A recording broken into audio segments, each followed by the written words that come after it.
평안하신지요? 한창 엑스로나 하얀신을 정부에서 권장할 때에 많은 사람들이 이에 대해 염려와 부정적인 시각으로 이야기들을 했죠. 그리고 실제로 하얀신을 맞고 나서 안 잡히던 블루투스 신호가 나오기도 하고, 저도 실제로 어머니 아버지가 하얀신을 맞고 날 이름이 이상한 블루투스 신호를 목격하기도 했었습니다. 블루투스는 이어폰, 각종 컴퓨터 및 스마트 기기의 액세서리 장비의 통신으로 이용되고 있죠. 제가 보기에 블루투스는 보안에 대해서는 형편없어도 이상스럽게도 블루투스를 제밍하는 것에 대해서는 아주 철저히 대비가 된 통신규약입니다. 이상하죠? 보안 대책은 없으면서도 제밍은 거의 불가능하게 만든 통신규약이라니. 그래서 제가 더 의심을 하는 것입니다. 보통 블루투스 기기를 연결하려면 페어링이라는 과정을 거쳐 그냥 양쪽 기계에서 눈으로 기기의 이름들 확인하고 연결만 하면 끝입니다. 그 어떤 보안도 없죠. 그런데 블루투스 기기들이 그렇게 많은 와중에도 서로 간섭이 없이 신호가 서로 소통되는 것에 저는 의심을 가지고 알아봤더니, 블루투스 신호는 아예 애초부터 제밍이란 것이 불가능할 정도로 만들어진 것이라는 것을 알게 되었습니다. 그러니 이런 블루투스 신호가 전파무기 가해에 쓰인다면 금상첨화겠죠. 왜냐하면 별다른 연결 보안은 할 수 없게 만들어졌으나 또 신호를 방해해서 악의적으로 쓰이는 것을 보호할 수 없게 애초에 만들어졌기 때문입니다. 한 가지 방법이 있다면 전자파 차단 원단으로 철저히 막으려는 공간을 촘촘히 막는 수밖에 없습니다. 그런데 이런 방법으로는 이동시 블루투스 신호를 막는 것이 불가능해지죠. 블루투스가 왜 제밍이 안 되는고 하니, 블루투스는 애초에 주파수 대역이 있는데 채널이라는 형태로 주파수가 약간씩 다르게 주파수 전파를 이용합니다. 즉 무슨 말이냐면 1초에 1600번씩이나 주파수를 미세하게 바꾸면서 통신을 한다는 이야기죠. 그러니 제밍이 애초부터 어렵게 되어 있습니다. 제밍을 하려면 같은 주파수로 더 강한 전파를 쏴대야 제밍이 되는 것인데, 블루투스는 1초 1600번씩이나 주파수를 미세하게 바꾸면서 통신하기 때문에 애초부터 제밍이 어려운 것이죠. 물론 방법이 없는 것은 아니나 그런 장비를 사려면 사기도 어렵고 있기는 하는지 모르겠고 고가일 것입니다. 저는 개인적으로 이 블루투스가 가해의 핵심 수단이라고 생각했었습니다. 그런데 위 사실을 알고 나서 더 강한 확신이 드네요. 여러분들이 흔하게 쓰는 블루투스 이어폰, 분명 가해에 이용되고 있을 것입니다. 이제는 유선 이어폰은 점점 더 사라지고 구하기도 어려운 시대가 올지 모릅니다. 점점 전파를 이용한 디바이스들만이 권장되고 사용되고 있습니다. 휴대폰이 해킹되고 있다는 것, 그리고 그 휴대폰에 연결된 블루투스 장비들도 역시 해킹에 이용되고 있는 것, 특히 귀는 가해의 아주 중요한 요소인데 해킹된 휴대폰으로 블루투스 이어폰에 다른 신호들도 쏴지고 있다는 것을 아는 분이라면 블루투스 이어폰은 꺼려질 것입니다. 그리고 블루투스는 점점 버전이 올라감에 따라 유효거리도 늘어나고 있죠. 그만큼 가해가 용이해지고 있다는 사실입니다. 어쩌면 우리 몸에 심겨져서 돌아다니는 나노 전파 칩들, 그 칩들이 직접 블루투스 기능을 가지고 있고 직접 가해자들이 쏘는 전파에 반응하여 작동될 수도 있다고 봅니다. 그래서 이상한 이름의 블루투스 장비들이 검색이 되었다가 사라지고 하는 현상이 나타나는 것일 수 있습니다. 그리고 가해자들이 왜 피해자들을 미행해야 하는지에 대해서도 생각해 보십시오. 미행해야 할 만큼 가까운 거리에 있어야 된다는 생각은 해보셨는지요? 그리고 왜 가해자들이 피해자들의 집 근처에 있어야 되는지도요.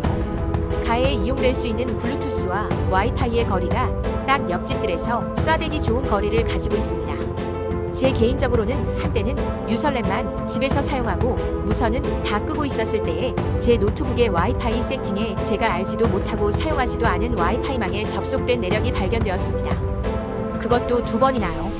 이 증거가 무엇을 의미합니까? 내 와이파이라면 분명히 옆집들에서 제 노트북을 해킹한 것입니다. 빼도 박도 못하는 증거죠.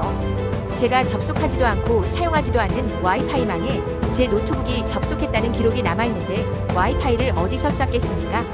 와이파이는 근거리 네트워킹이므로 분명히 옆집에서 그랬다는 결론이 나오는 것입니다. 옆집에서 왜 제 컴퓨터를 해킹했겠습니까? 안 봐도 뻔하죠. 사람들이 디지털 디바이스에 대해 열광하고 있는 사이 어둠의 자식들은 그것을 이용해 사람들을 통제하고 감시하고 조종할 생각들을 하고 있다는 것. 전파무기 피해자시라면 염두에 두시기 바랍니다. 블루투스 디바이스는 아주 작게도 만들 수 있습니다. 그냥 스마트폰에 들어가는 것도 그렇고 블루투스 장비는 아주 소형으로도 만들 수 있습니다.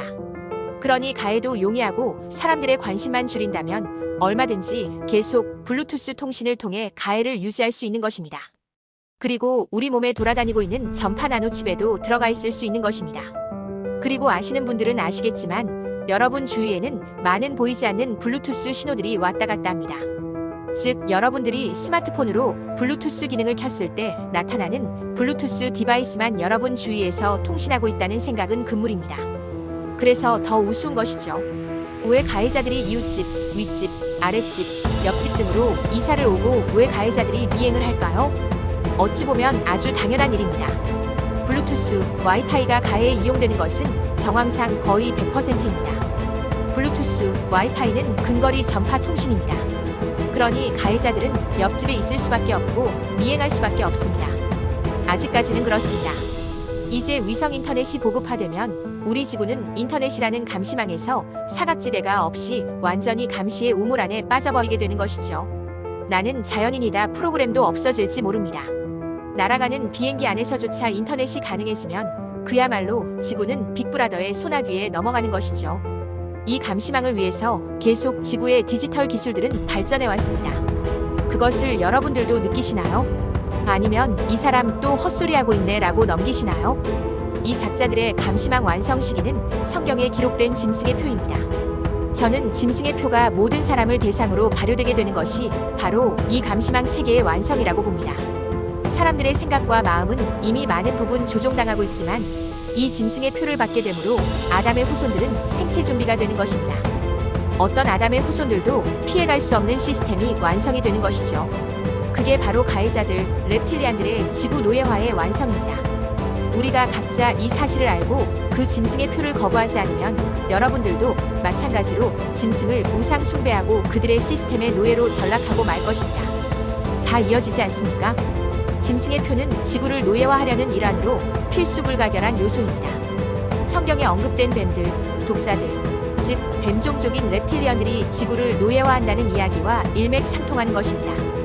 즉 성경에서 하와를 꾀인 뱀 그리고 예수님께서 당시 종교 지도자들에게 뱀들, 독사의 자식들이라고 이야기하신 것 그리고 계시록의 사탄 마귀는 옛뱀이고 용이라는 표현이 다 연결되고 맥이 통하는 이야기입니다. 성경은 이를 알고 미리 2000여 년 전부터 경고해왔으며 이제는 그 짐승의 표가 완성 단계에 있음을 알만한 사람들은 다 압니다. 짐승의 표가 우리에게 삽입되면 그 표는 우리를 노예화시키는 완성이 될 것입니다. 표를 받으면 우리의 생각과 마음은 조종될 것입니다. 그 매개체는 바로 전파죠. 그래서 위성 인터넷, 블루투스, 와이파이가 우리 생활에 필수 불가결한 존재로 쓰여지게 되는 것이고 아담의 후손들은 그렇게 노예로 전락되는 것이고 이것이 일루미나티가 이야기하는 뉴월드 오더이고 성경에서는 이것을 미리 알고 경고하고 있는 것입니다. 즉 애초부터 성경이 경고하고 있는 것은 사탄 마귀에 의한 지구 노예화인 것입니다. 다만 직접적인 노예라는 단어로 언급을 하지 않았을 뿐이지 사실 성경은 이미 다 알고 있던 것입니다. 21개의 합성계를 이처럼 노예화시켜온 사탄 마귀와 그 하수인들은 정해진 매뉴얼대로 지구 또한 노예화시키고 있는 것뿐입니다. 그러나 하나님께서는 이를 묵과하지 않으시고 2000여 년 전에 미리 다 이 사실들을 예언한 책을 하나님의 약속으로 우리들 하나님의 자녀들에게 미리 경고하셨고 약속을 지키시기 위해 일하시는 것입니다. 성경에서는 예수님의 말씀에 예수님께서 하늘로 승천하신 후에 먼 나라로 가신다는 표현을 합니다. 먼 나라라는 표현이 무엇을 의미할까요? 저는 이렇게 봅니다. 바로 노예화된 21개의 항성계들을 하나하나 방문하시면서 그 행성들에게 하나님의 공의로운 심판을 통해 사탄 마귀로부터 벗어나 자유를 회복시키는 일들을 하고 제일 나중에 저 지구에 오신다는 것. 그래서 계시록 12장에는 천사장 미카엘이 사탄을 땅, 쭉 지구로 내몰았을 때에 그들이 다시는 하늘에 있을 곳이 없다라고 표현을 한 것입니다. 다른 자신들이 노예로 삼았던 행성들이 다 자유를 얻게 되었으니 하늘에 있을 곳이 없다라고 표현된 것이죠. 즉 사탄 아래 노예화된 항성계들, 행성들을 다 예수님의 권세와 능력으로 자유를 주시고 그 거주민들, 즉 하나님의 백성들을 해방시켜오는 일들을 하시다가 때가 되면 지구에 오시는 것입니다. 그래서 성경은 예수님의 재림을 왕위를 회복하려고 되찾으려고 오신다고 표현합니다. 사탄 마귀가 왕노릇해온 노예화된 행성들을 다 자유로 해방시키시고 지구에 오실 것이라는 이야기입니다. 모든 행성들을 사탄의 억압에서 벗어나게 하신 후에 지구로 제일 마지막에 오심으로 사탄 마귀는 지구밖에 있을 곳이 없으므로 계시록 12장에 사탄이 지구, 즉 땅으로 내동댕이 쳐지면서 다른 행성으로 갈 곳, 즉 하늘에 더 이상 있을 곳이 없어지게 되는 것입니다. 그래서 사탄은 그때에야 자기의 때가 얼마 남지 않은 줄 알게 된다라고 계시록 12장에 나옵니다. 그래서 지구에는 창세 이래로 가장 끔찍한 환난이 사탄에 의해 일어날 것입니다. 이미 예수님께서 승천하신 뒤에 그 일들을 하고 계시므로 사탄 마귀와 그의 하수인들, 그의 자식들은 패배하고 있는 것입니다. 하나님을 대적할 자는 없습니다. 다 그들의 때가 되면 하나님께 무릎 꿇게 되고 심판을 받게 될 것입니다. 영상이 또 매우 길어졌네요. 블루투스 이야기를 하다가 또 계시록의 내용들을 이야기하게 되었습니다. 충분히 여러분들에게 이해가 되었기를 바랍니다. 성경은 사실 우리 이 물리 세계에 직접적인 말씀들을 합니다. 그러나 성경을 마치 영적 세계에 대한 환상적인 이야기다라고 생각하시는 분들이 있을 것입니다. 천국과 지옥은 영적 세계에 있다라는 고정관념에 사로잡혀 성경을 잘못 이해하게 된 부분들이 많습니다. 그 부분들이 깨어지기를 바랍니다. 제가 이전 글에서도 천국과 지옥은 그 성경적 근거를 통해 이 우주 안에 있다라고 말씀드렸고 영적 세계라고 따로 구분된 장소는 없다라고 말씀드렸습니다. 믿기 힘드시겠지만 제 지난 두 블로그 글들을 찬찬히 읽어보십시오. 제가 성경을 근거로 해서 말씀드렸었고 여러분들이 열린 마음으로 읽으신다면 이해가 가실 것입니다. 사탄 마귀와의 싸움은 다분히 우리의 개인 생활에서도 적용됩니다. 하나님의 택한 자녀들은 모두 이 사실들을 알게 될 것입니다. 그리고 이 사실들에 대해 알리고 전파하는 일이 바로 이 시대에, 이 마지막 때에 우리들이 할 일입니다. 깨어나십시오. 그리고 전파하십시오. 그것이 이 마지막 때를 준비하는 길이고 하나님 편에 서는 길이며 예수님의 재림을 준비하는 제자로서 십자가를 지는 삶입니다. 영상 시청하시느라 수고하셨습니다. 제 채널 영상들을 통해 더 알기 원하시는 분들과 제 채널 영상들을 다른 더 많은 분들도 보고 깨닫게 되기 위해 여러분들께 부탁드릴 것은 구독과 좋아요, 알림 설정을 하는 것입니다. 오늘도 진리 가운데 자유케 되시는 여러분들 되시기 바랍니다.